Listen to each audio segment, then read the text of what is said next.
একজন পুরুষকে জিজ্ঞেস করা হলো যে আপনার জীবনে গুরুত্বপূর্ণ মহিলা কে?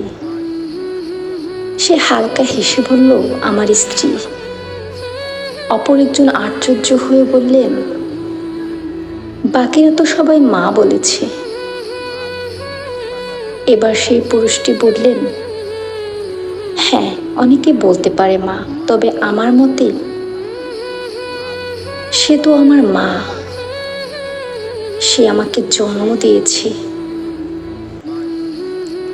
তিনি তো আমাকে ভালোবাসবেন, তার সাথে তো আমার রক্তের সম্পর্ক, তার পেট থেকেই আমার জন্ম।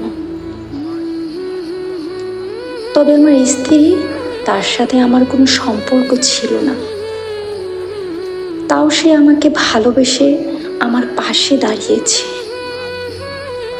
আমার জীবনের সব সময় আমাকে শক্তি দিয়ে এগোতে সাহায্য করছে। নিজের বিলাসবহুল জীবন ছেড়ে, নিজের পরিবার ছেড়ে আমার জীবনের সেই অভাবের জীবনে আসতে রাজি হয়েছে,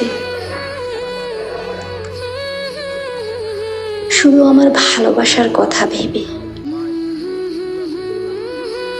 তাই সে আমার জীবনে সবচেয়ে বেশি গুরুত্বপূর্ণ।